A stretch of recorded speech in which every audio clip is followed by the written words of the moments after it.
أزينا نفتوكم كبرى سمعتنا إزي أما أزر سماي زغرب راديو تيفن سلامنا يو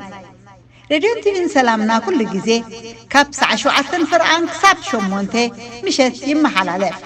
كم وترو لهم سنبتون باستفلالي أقل تزغرب مدبنا كتكتاتلو بحاجوس نقدمكم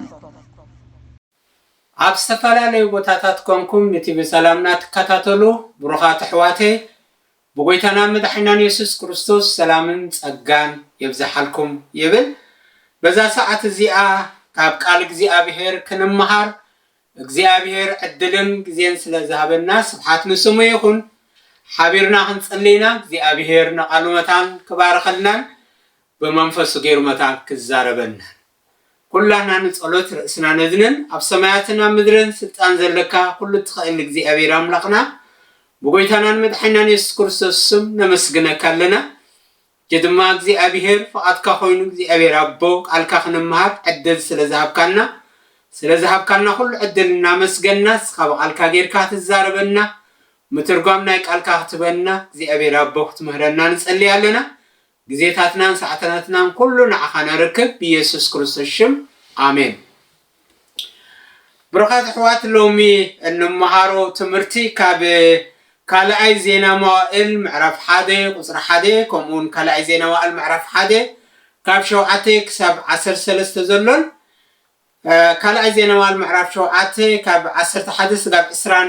22 ዘሎ ካብ ዜን ሰለስተ ሓሳባት معرفات رئينا እግዚአብሔር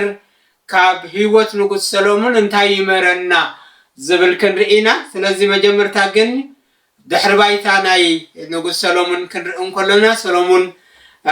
እግዚአብሔር እንታይ ኢልዎ ኣፍታ ካልኣይ ዜና ምዕራፍ 1 ቁጽሪ 1 ሰሎሞን ከዓ ኣብ መንግስቱ ጸንዐ እግዚአብሔር አምላክ ድማ ምስ ነበረ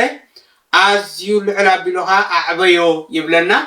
እዘን ሰለስተ ዓበይቲ ሓሳባት ምርኩስ በመግባሪና ክንርኢ ታና መጀመርታ ንሪኣ ሰሎሞን ከዓ ኣብ መንግስቱ ጸንዐ ይብለና ኣብ መንግስቱ ምጽንዑ ክንርኢ ከለና ኣብ ቀዳማይ ነገሥት ምዕራፍ 1 ካብ 11 ክሳብ ምዕራፍ 2 46 ዘሎ እንተዳሪኢና ኣብኡ እግዚአብሔር ዳዊት ንሰሎሞን ዝበሎ ነገራት ነይሩ ስለዚህ أربعة زخونو ناي سلومون تقناقنتي ويكا تصاررتي خنبلو من نخئل زسقوو نتناي سلطانو زنورو سبات نرئيت حدي أدونيايو سلازي حاوني سلومون يزخون زلو سلازي قدم سلومون منغاسو داويت أريدو يلو بعلو ناب نمنغسنت كشيم كلو سبات أخاخيبو بستفلالي نگرات كساك قبر كلو نرئي أبو دما بزح وكد مغنيات ناتو أجرجر مقبار أفتناين كسنات كمس مفتانو عبد منجستنا داويت عبي حنفش كفترن كله نرئي بقى مسرتي داويت ناوساني كوسن كي إلون سلومون كالتفو نعمل كسنات عمسيو كشمو كله نرئي سلازي أدونيا خافتين منجستي دليو ካብ فقط እግዚአብሔር ወጻይ ብዝኾነ መንገድታት ነታ መንግስቲ ይደልያ ስለዝነበረ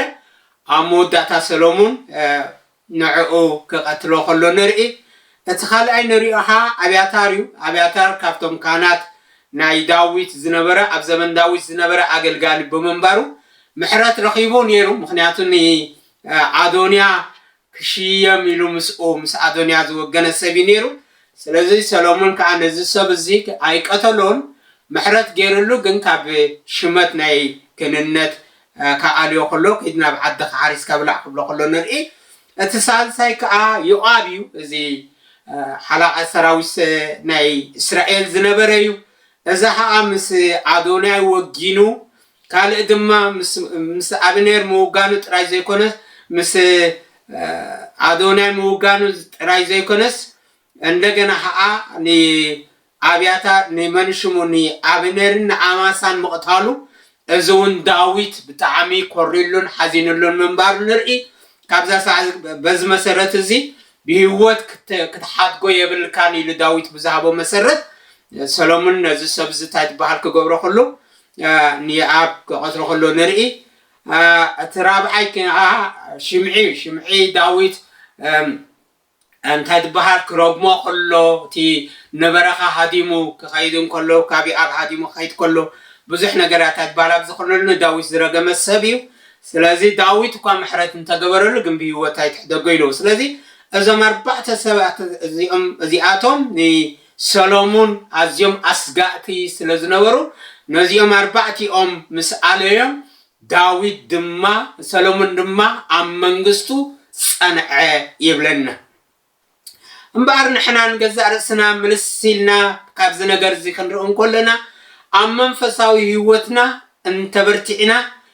حيلو تمنفساوي هيوتنا انت حيلو انت برتعن نتنا يدقاو نقراتنا يو قصر زخون لذي انت دعا منفسنا برتعون انت دعا منفسنا حيلو انت دعا منفسنا عفت الزقباء منفساو نقراتو حيلو نادر رب انت دعا خيدو عبزوريانا نقزئن ناتقوت عطرن يخيل عبقلات يا معرف حموشت اسران كلتن سقاب اسران اربعتن زلو انت دارئنا اتفرى منفس قنا فقري حاقوس عرقي عقلي لوحات حونت امنت هدئات يأخلن مبالي يبلن ازم نقرات زياتهم زيسارورم حقي اللوني سلازي ازم نقرات زياتهم زنفرى منفس إلوهم زلو اووشتنا الناقزقو سورنا سددو انت دعاقويدهم نتناي دقاو نقراتنا بمولو انت يامز قبرو شفاني خنوه يقصروه سلازي ناي فقر السب نخون نحاقو السب نخون نعقل سبات نخون لوحات زلنا نخون حياون زلنا نخون امنتن هدأتن زلنا سبات نخون مالتي سلازي منفساوي هوتنا انت دعا تدخاقيمو كافتي منفساوي هوتنا الناوز انا خنكيدون كلنا سلازي أنصارنا يزيهم فرا منفس قدس بريه تزرزيرهم زلو سقاو فري إلنا النصوعهم اجزيابير كم قتلهم كنرحقهم كم زلنا زنقرنا عبقاليات معرف 10 شعته معرف 10 شعته سقا 10 حدن زلو ازي تقبر سقا بهود يلو نسخاء منزر رخصت عبدان عملقو طاقوت تنقولا صلئي بأسي كنئي قطعة شارة مفللاي زرقر قنعات قتلت سخران قويلة كمزة أمثل كالأوني لتهم كمزة أمثل زقبرو نمنقس أملاك كمزة ورسوا كم تقدم زبلكو أقدم أبلكم اللهو يبلل سلازي سلامون نتما منقستو أسقائي زنبورو كمزة عليهم مسألهم زتنعي نحنا دما نزقبر السقا تباهي للنازلو أمسعف قدس تقيسلنا زلو قتلوه إلى النازلو أرحقوه إلى النازلو ملغوهم إلى النازلو نقرات نزيئاتهم من تدع زي قتلنا يوم ويكا نزيئاتهم نقرات نزيئاتهم تزير حقنا يوم أمم فساوي هوتنا كنعوتن تعويتنا خنوصن أين خألنينا سلازي من فساوي هوتنا ناتدقسي أبز خدل أوانا من فساوي هوتنا نادخم أبز خدل أوانا ازي نقرات دما عب هيوتنا نات صغارقون الناقزون يخدمو مودعتا كفو يخون مالت سلازي نزيعتهم كاب هيوتنا انت زي الحقنا يوم انت زي علينا يوم كنصنع كونه سمرت أملاك كنركب عين خيلنا سلازي كمتي سلومون نتيعتهم أرحيقو أمانقص زيصنعي نحنا دمانا قدنينا نزوم نقرات زياتهم كنا اليوم كنا رحقهم زلنا ازوم نقرات زياتهم عبيوتنا زغوز انت دعا قوينو زغبرنا انت غبرنا سمرت أملاك مسانا يلا سلازي أملاك مسانا سلازي يكون مخرج دي أبيهر مسانا سلازي يكون هلاونت أملاك مسانا سلازي يكون زسألنا انت تسألنا زنبعنا انت نبعنا أملاك يسمعنا سلازي زي أبيهر ازوم كمزز أمسال زغبرو منجس أملاك يأتون يميلو 4 نتب غير اللومال وبرات حواتي لومي كم منفساويانن كم كريستياناتن كنتن قولهم زلنا اب عود درجه خنمت انت دا خوينا نغزاب سنا خوينا نهاجرنا خوينا نمحبرنا خوينا ازينا نبزحات سبات مفتح خنكون تدا خوينا نزم املاك ارحقوم زبلنا زلو نغرات كنا رحتن كيل علنا سلازي يوم تدا ارحقنا من منفساوي وتنا عوتاتنا بركه نمدرنا نخون بركه نغزا رسنا نخون بركه دمانتا محبر املاك ክንኮና ንኽእል ኢና ስለዚ ኣብ ማእኸልና ፅንዕ እንተደኣ ኣሎ ኮይኑ ባእስን ድሕር ኣሎ ኮይኑ ንሓድሕድና ንቀናናዕ እንተደኣ ኮይንና ኣብ ልዕሊ ኣሕዋትና ንቁጣዕ እንተደኣ ኮይንና ሻራ ናይ ዓደይ ናይ ወገነይ ናይ ዘመደይ ኣዝማደይ ንበሃል እንተደኣ ኮይንና ኣብ ማእኸልና ምፍልላይ እንተደኣ ኣለና ዝርግርግ ባእሲ ንፈቱ እንተደኣ ኮይንና ቅንዓት ቅትለት ስኽራን ካልኡን ከምዚ ዝኣመሰለ ነገራት ንገብር እንድሕር ኣለና ኮይንና ኣምላኽ ምሳና የለን ስለዚ እንታይ ዝብለና ዘሎ እንተደኣ ኢልና ከምቲ ሰሎሞን ብመንገዲ ዓወት ዝተመላለሰ እሞ ኣብ መንግስቱ ዕውት ዝኾነ ዕውታት ክንከውን እንተደኣ ኮይንና ኣምላኽ ነዞም ነገራት እዚኣቶም ግድም ኣርሕቕዎም እለይዎም ኢልና ስለ ዘሎ ንገዛ ርእስና ንፈትሽ ነብሰይ ኣበይ ኺ ዘለኺ ንበላ ኣበይ ናይ ወገን እየ ዘለኹ ንበሎ በናይ መንገዲ ኸይድ ኣለኹ ኣካይዳይ ከመይ ይመስል ኢልና ንገዛ ርእስና ንፈትሽ መንገድና ንዕሪ ናብ እግዚኣብሔር ንመለስ ተኻልኣይ ነገራት ናይ ሰሎሞን ነገራት ዝገበሮ ነገራት ንኣምላኽ እዩ ምቕዳሚ ትዘገርም ነገራት ሰሎሞን ንጉስ ዳዊት ኣብ ቅድሚ ንግስነት ይኹን ድሕሪ ንግስነቱ ዕውት ህይወት ዕውት መሪሕነት ክህልዎ ዝገበሮ ኣብ ህይወቱ ንኣምላኽ ቀዳምነት በመስራሕ እዩ ስለዚ ንህቡብነቱ ኣይተሃንጥየሉን ንሃብቲ ቀዳምነት ኣይሃቦን ንስልጣን ልዕሊ ኩሉ ነገራት ኣይሃቦን ቀዳምነት ዝሃቦ ንኣምላኽ እዩ ኣብ ኩሉ ናይ ነገራቱ ኣምላኽ ኣብዚ ነገር እዚ ተኸድኩ ምሳይደ ትኸውን ኢኻ ይሰልጠን ድዩ ዓወደ ትበኒኻ ኣብ ኢደይደ ትበኒኻ እናበለ እዩ ዝሓትት ነይሩ ሰሎሞን ድማ ልክዕ ከምኡ ይገይሩ ነዞም ናቱ ተፃረርቲ ዝኾነ ነገራት ክሳይ ምስ ገበሮም ንሕጊ ኣምላኹ ክእዘዝ ይመሪፁ ንኩሎም ህዝቢ እስራኤል ንሰበል ስልጣናት ንፈረትን ኣዘዝቲ ሰራዊትን ነቦታትን ሒዝዎም ናብ ጊብዖን ይኸይዱ ኣብኡ ድማ ንእግዚኣብሔር መስዋዕቲ ሰዊኡ ይብለና ከምዚ ይብለና ካልኣይ ዜና መዋዕል ምዕራፍ 1 2 3 6 ተዛሪእና ሰሎሞን ድማ ብዘሎ እስራኤል ንሓላቐ 100 ፈረትን ንኩሎም መሳፍንቲ እስራኤል ዋናታት ማይ ቤት ኣቦታት ተዛረቦም እቲ ሙሴ ባሪያ እግዚኣብሔር ኣብ በረኻ ዝገበሮ ናይ ኣምላኽ ድንኳን ምርኻብ ኣብኡ ስለ ዝነበረ ሰሎሞን ከዓ ብዘሎ ማሕበር ካብ ሙሱ ናብቲ ጊብዖን ዘሎ በሪከዱ ሰሎሞን ድማ ናብኡ ደይቡ ኣብቲ ኣብ ቅድሚ እግዚኣብሔር ኣብቲ ድንኳን ምርኻብ ዝነበረ መሳውኢ ኣስራዚ ኣብ ልዕሊኡ 1000 ዝሓርር መስዋዕቲ ሰውኡ ይብለና ስለዚ ሰሎሞን ምስ ህዝቢ ተዘራሪቡ ምስ ሰበ ስልጣናት ተዛሪቡ ምስ መኳንንታታት ተዛሪቡ ሓቢርና ንእግዚኣብሔርና መስዋዕቲ እግዚኣብሔር ንኸይድ ኢሎም መስዋዕቲ ክስውኡ ከለዉ ንርኢ ስለዚ ሎሚ ድማ ኣምላኽ ከምዚ ዝደልየና ዘሎ ቀዳምነት ንኣምላኽ ክንህቦ ቀዳምነት ንእግዚኣብሔር ክንሰርዖ ህዝቢ ኣምላኽ ሒዝና ኣገልገልቲ ህዝቢ ኣምላኽ መሪሕና ምስ ህዝቢ ኣምላኽ ኮይንና ከምቲ እግዚኣብሔር ዝደልዮ ከምቲ እግዚኣብሔር ዝህንጠዮ ከምቲ እግዚኣብሔር ዝብህገና ከምቲ እግዚኣብሔር ክንከውን ዝደልየና ነገራት ህዝቢ ኣምላኽ ሒዝናዮ ናብ መስዋዕቲ እግዚኣብሔር ክንከይድ እግዚአብሔር ይደልየና ኣሎ ኣብ ሰዓት ዝኸመይና ዘለና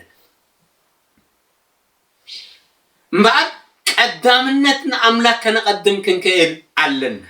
ደገ ይከፈተልና ኣይከፈተልና ቀዳምነት ከነቐምጦን ክንሰርዖን ዘለና ንኣምላኽ ክኸውን ዘሎ ብድሕሪኡ ኩሉ ይስዕበና ዳዊት ቀዳምነት ንእግዚኣብሔር ዝሰርዖ ሃብቲ መፂዎ ዝና መፂዎ ስልጣን መፂዎ ኩሉ ስዒብዎ ሰሎሞን ድማ ከምኡ ስለዚ ንዓና እውን ቦታ ጸሎትና ቦታ መስዋዕትና ከይ ክንሓድግ የብልና እዚ ዘመን እዚ ብዙሓት ኣገልገልቲ ብዙሓት ክርስቲያናት ብዙሓት ናይ ኣምላኽ ሰባት መስዋዕትታቶም ገዲፎም ኣብ ዘየድሊ ቦታታት ዝረኣዩሉ ዘለው ዘመን እዩ ኣብ ዘመን እዚ ከመይ ጌርና መስዋዕትታትና ክንሕድሶ ከም ዘለና ቀዳምነት ንኣምላኽ እንተደኣ ቀዲምናዮ ኩሉ ነገራት ክስዕበና እዩ ምድርና ክትፍወሰልና ንሕና ክንፍወስ ኢና ከባቢና ክፍወስ እዩ ዘለና ሕብረተሰብ ድማ ናብ ፈውስን ናብ ፍርሓት እግዚኣብሔርን ክመጽእ ስለዚ ኣምላኽ እንታይ ዝደልየና ዘሎ ንሕሪልና መስዋዕትታትና ክንሕድሶ ይደልየና ኣሎ ቃሉ ክንሰምዖን ክንእዘዞን ይደልየና ኣሎ ንኣምላክ ክንእዘዞ ይደልየና ኣሎ መንገዲ ኣምላክ ክንሕዝ ይደልየና ኣሎ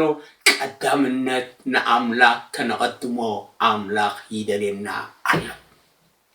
ስለዚ ናብ ገዛ ርስና ንመለስ ነብሰይ ስምዕ ንበለ ንነብስና ንዛረባ ነብሰይ ቀዳምነት ንእግዚአብሔር ዲኺ ኣቐዲምክዮ ዘለኹ ወይስ ንገንዘብ ወይ ከዓ ንሃብቲ ወይ ድማ ንዝና ናውዲና ቀዳምነት ሰሪዕና ዘለና ንገዛ ርስና ንፈትሻ ሎሚ ክንምለስ እግዚአብሔር ይደልየና ኣሎ መንገድና ስሒትና ኣለና መንገድና ርሒቅና ኣለና እግዚአብሔር ምሳና የሎን ምክር እግዚአብሔር ምሳና የሎን ፈቃድ እግዚአብሔር ምሳና የሎን ካፍት ናይ እግዚአብሔር መንገድታት ወፂና ኣለና ከምቲ ሰሎሞን ንእግዚአብሔር ዝቀደሞ ሎሚ ድማ ኣምላኽ በዚ እዋን እዚ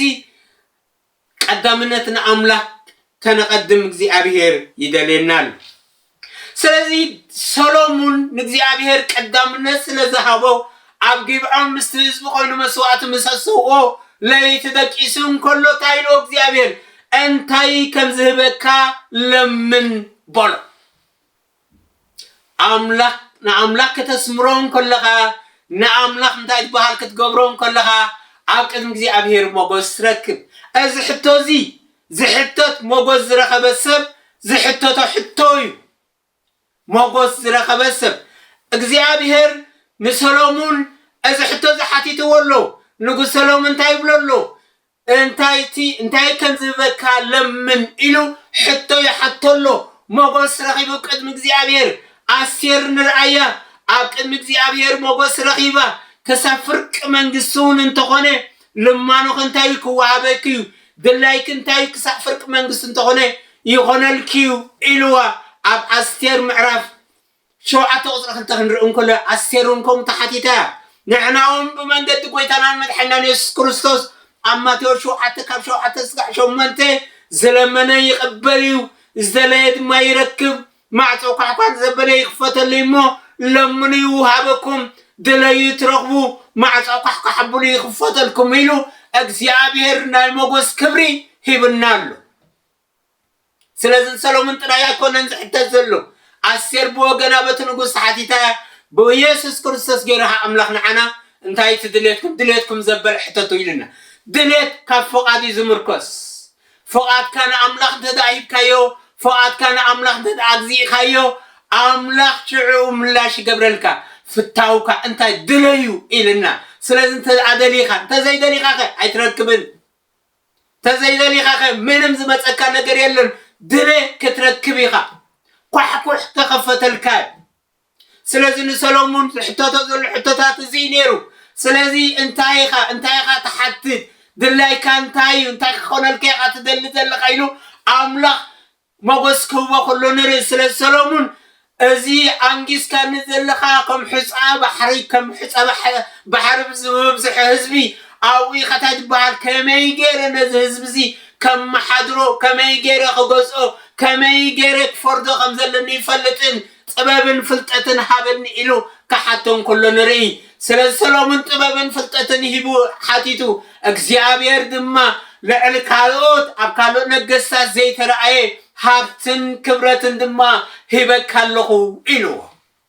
ሞገስ ኣብ ቅድሚ እግዚአብሔር ረኺቡ ስለዚ ሎሙን እግዚአብሔር ንህዝቡ ይዛረቦ እዩ ምስ ቃሉ ሕብረት ምዝልወና ንቃሉ ሰሚዕና ምስ ንእዘዝ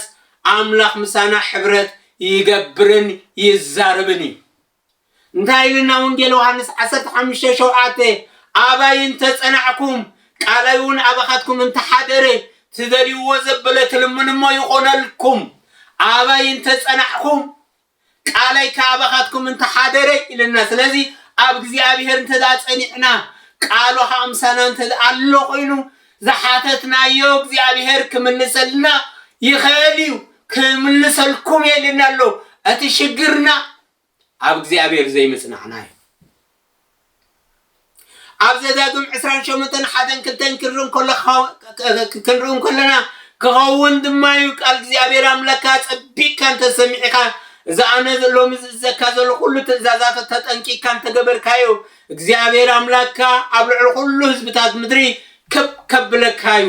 ቃል እግዚአብሔር አምላካ ተሰሚዕካስ እዚ ኩሉ በረኸት ክመፀካን ክረኽበካን መስማዕ ጥራይ ኮነ ንሰሚዕና ቤተ ክርስቲያን ከይድና ንቃሉ ግን ኣብ ህይወትና ነንፀባርቆ ዲና ንእዘዞ ዲና ነቲ ቃል ከም ዘለዎ ዲና ንግዝኦ ወይስ ሰሚዕና ኢና እናሓድጎ ንሰሎሞን እግዚአብሔር እንታይ ኢልዎ ጸሎትካ እንታይ ገይረልካ ኣለኹ ኢሉ ጸሎትካ ሰሚዐዮ ኣለኹ ኢልዎ ኣብቲ ካልኣይ ዜና 7 ካብ 11 ክሳብ 22 ክንርኢ እንከለና ኣብኡ ዝርዝር ክነግሮ እንከለና እምበኣር ሰሎሞን ቤት እግዚአብሔር ቤት ንጉስን ፈጸመ ኣብ ቤት እግዚአብሔር ኣብ ቤቱን ክገብሮ ንሰሎሞን ናብሉ ብዝመፀ ኩሉ ሰለጦ እግዚአብሔር ድማ ንሰሎሞን ብለይ ዝተገልጸሉ በለውን ጸሎትካ ሰሚዐ ነዛ ቦታ እዚኣም ቤት መስዋዕቲ ክትከውን ሓርየ ኣለኹ ኢሉ ነዛ ቦታ እዚኣ ቤት ጸሎት ክትከውን ሓርየ ኣለኹ ጸሎትካ ከዓ ሰሚዐየ ኣለኹ ኢሉ እምበር ክቡራት ይሕዋት ክቡራት ህዝቢ ኣምላኽ ክቡራት ኣገልገልቲ ስለዚ እግዚአብሔር ኣምላኽ እዛ ቦታ እዚኣ ቤት ጸሎት ክትከውን ሓርየ ኣለኹ ኢሉ ንሰሎሞን ከም ዝተዛረቦ ኣምላኽ ድማ ብቃሉ ንዓና ከዓ ከምኡ ዝብለና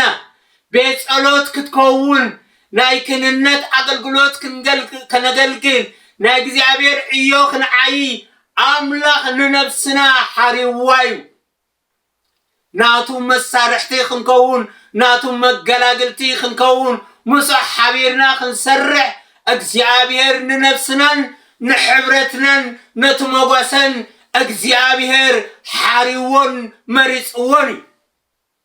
ንነብስና ከምኡ ክንዛረባ ክንክእል ኣለና ነብሰይ ብኣምላኽ ተሓሪኺ ኢኺ ነብሰይ ብኣምላኽ ተመሪፅኪ ኢኺ ክህንነት ናይ እግዚአብሔር ከተገልግሊ ብኣምላኽ ዝተፀዋዕኽን ዝተሸምክን ኢኽን ክንብላ ክንክእል ኣለና ንነብስና ኣምላኽ ሓሪና እዛ ሰሎሞን ዝሃነፃ ቤት መቅደስ ንህይወትናን ንሕብረትናን ቅዱሳን ንሕብረትናን እትውክል ሕብረት እያ እትውክል ቤት መቅደስ እያ ኣምላኽ ነዛ ቦታ ዘንዓይ ሓርየ ኣለኹ ክብል እንከሎ ብመስዋዕቲ ናይ ኢየሱስ ክርስቶስ ናቱ ከም ዝገብረና ይነግረና እምበር ስለምንታይ እግዚአብሔር ኣምላኽ ናቱ ክገብረና መሪፅና ንሕርናት ሓደ ምድሓን ዘለኣለማዊ ህይወት ክንረክብ ካልኣይ ከዓ መጋላገልቱ መታን ክንከውን መተዓየቱ መታን ክንከውን ኣብ ክንድኡ ወኪል ናይዛ ምድሪ ኣብዛ ምድሪ እዚኣ ኮይና እዩ እግዚአብሔር ከነገልግል ብኣምላኽ ተመሪፅና ኣለና ንምንታይ ዕላማ ኣብቲ ምንቃዕ ደው መታን ክንብል ኣብ ስቅል 22:30 ተዛሪእና ብሓድሽ ክትርጉም እየ ዛቐልቲ ወሲደያ ኣነ ብቁጥዐይ ከየጥፍኣስ ነቲ ቀፅሪ ዝነድቕ ኣብቲ ፈሪሱ ዘሎ መንደቕ ደው ኢሉ ነቲ ሃገር ዝከላኸለላ ኣብ ማእከሎም ደለኹ ግና ሓደ ሰብ እኳ ኣይረኸብኩን ይብል ኣብቲ ነቓዕ ጠጠው ዝብል ኣነ ምስተቆጣዕኳ ነታ ምድሪ ኣነ ብዝተፈላለየ መንገድታት ነታ ምድሪ እቲኣ ምስ ወቃዕኩዋ ብቁጥዐይ ምስ ገለፅኩ ኣብቲ ነቓዕ ጠጠው ኢሉ ዝማልት ዝፅሊ ናብ እግዚአብሔር ዘቕርብ ሓደ ሰብ እኳ ደልየ ኢሉ ሓደ ሰብ ክንደይ ዝኣኽሉ ቅዱሳን ኣለና ኣብዛ ምድሪ እዚኣ ኣሽሓት ኣዕላፋት ቅዱሳን ኣለና ኣምላኽ ግን ሓደ ሰብ ሲኢነ ይብለና ኣሎ ሓደ ሰብ ኣብቲ ነቓዕ ኮይኑ ጠጠው ዝብል ኣብ ቀዳማይ ጴጥሮስ 2:4-5 ተዛሪእና ናብቲ ብሰብ ንዑቕ ብኣምላኽ ግና ሕሩይን ክቡርን ዝኾነ ህያው እምኒ እናቐረብኩም ንስኻትኩምን ከም ህያዋን ኣማን ኮንኩም ነቲ ብኢየሱስ ክርስቶስ ኣብ ኣምላኽ ቅቡል ዝኾነ መንፈሳዊ መስዋዕቲ ከተቕርቡ ንቅዱስ ክህነት ዝኾነ መንፈሳዊ ቤት ተሃነፁ ይብለና ታ ሰሎሞን ዝሃነፃ ሎሚ ድማ እግዚአብሔር በዚ እዋን እዚ ኣብቲ ህያው ኣማን እናቐረብኩም ንኣምላኽ ከም ህያዋን ኣማን ኮንኩም ብኢየሱስ ክርስቶስ ኣብ ኣምላኽ ቅቡል ዝኾነ መንፈሳዊ መስዋዕቲ ከተቕርቡ ንቅዱስ ክህነት ዝኸውን መንፈሳዊ ቤት ተሃነጹ ይብለናል ስለዚህ አምላኽ መንፈሳዊ አገልግሎት ከውን ንገዛርስና ከነሃንጻ በቃሉ ገሩ በጸሎት ገርና ከነሃንጻ አመስዋዕትታት ንእግዚአብሔር ኮይና አመስዋዕትታትና ሐዲስና አቅድም እግዚአብሔር ክንቀርብ መስዋዕትታትና ክንሕድሶ ከነህነት እግዚአብሔር ይደልናል ሰሎሞን ቤት መቅደስ ከም ዝሓነጸ ንሕና ድማ ንህያው ክንነት ዝኾን መንፈሳዊ ቤት ክንነት እግዚአብሔር ተሃነጹ ይብለናል ንህነት ዘለና ወይስ እናጎደልና ኢና ንኸይድ ዘለና ኣብ ኤፌሶን ክንርእን ኮለና እንታይ ኢልና ንስኻትኩም ኣብኡ ኤፌሶን 2:22 ንስኻትኩም ኣብኡ ማሕደር ኣምላኽ ብመንፈስ ክትኮኑ ሓቢርኩም ትነጹ ኣለኹም ማሕደር ኣምላኽ ብመንፈስ ክትኮኑ ሓቢርኩም ትነጹ ኣለኹም ንሕና ማሕደር ኣምላኽ ኢና መንፈስ ቅዱስ ኣባና ኣብ ውሽጥና ኣሎ ስለዚህ ታቤት መቅደስ ናይ ሰሎሞን ዝነበረት የላሎሚ ንሕና ግን ኣለና መንፈስ እግዚአብሔር ኣብ ውሽጥና ኣሎ ንሕና ቤት መቅደስ ኣምላኽ ኢና ስለዚህ ታራ ሰባት ኣይኮናን ምናምንቴ ሰባት ኣይኮናን ናይ እግዚአብሔር ተሸኪምና ክብሪ ተሸኪምና ንኸይ ሰባት ኢና ስለዚህ ቃሉ ንስማዕዮ ቃሉ ንተኣዘዞ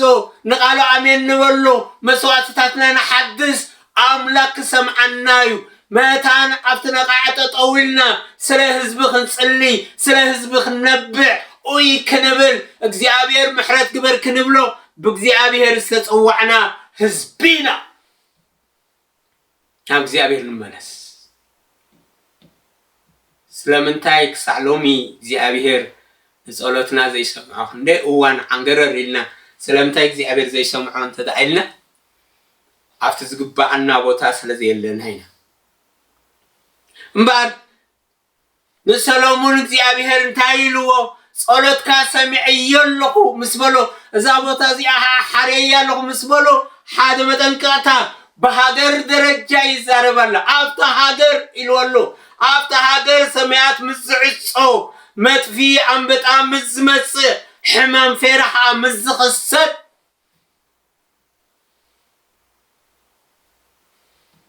ህዝብ ስመይ ዝተሰመየ ህዝበይ ትሕት እንተበለ እንተለመነ ገጸይውን እንተደለየ ካብ ክፉ መንገዱ ተተመልሰ ኣነ ካብ ሰማይ ክሰምዐ ሓጢኣቶም ካይቕረብ ክብለሎም ምድሮም ድማ ክፍውሰሉ ኣነ ነቲ ሃገርቲ ኣምስ ወቃዕኩዋ እታ ሃገርቲ ኣብ ከቢድ ወጥሪ ምስኣተወት ኣብ ከቢድ ጭንቂ ምስኣተወት በብዙሕ ነገራት ምስተናወፀት تقبرو نقرات مصطفى تبسماي استسمي حزبي استوعلو ملسيلو تنبركيخو تحيتيلو هدائلو واملاخيلو متصلي كاكفو من قدها مستملسي انا ها نعو خفوسي نتا مدردي اها كفوسي حلافنت እግዚአብሔር ማዕረኽ እንደሂብና ከምዘሎ ተማሕበር አምላኽ ይነግረናል ስለዚህ ተማሕበር ታኪባ ነተማሕበር ይዛረባ ዘሎ እዚ ህዝቢ እዚ ብስማይ ዝተሰመየ ህዝቢ ትሕትን ተበለ ገጸይ ተደለ ስለዚህ በቃ ተዛረብ መኾነልካ ዓይነት አይኮነን ጸሎት ርእስኻ ትሒትካ ትሕቲልካ ገዛእ ርእስኻ ፈቲሽካ መንነትካ ርኢኻ ውድቀትካ ርኢኻ ኣበይ ወዲቅካ ከምዘለኻ ሰቢልካ መሚኻ መዚንካ ኡይልካ ቅድሚ እግዚአብሔር ትጸልየሉ ጸሎት እዩ الصلاة زلوا متفقين كلاتنا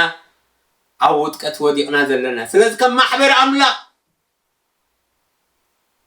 እግዚአብሔር ዘሐላፍነት እዚህ ይበናል كم محبر أملا از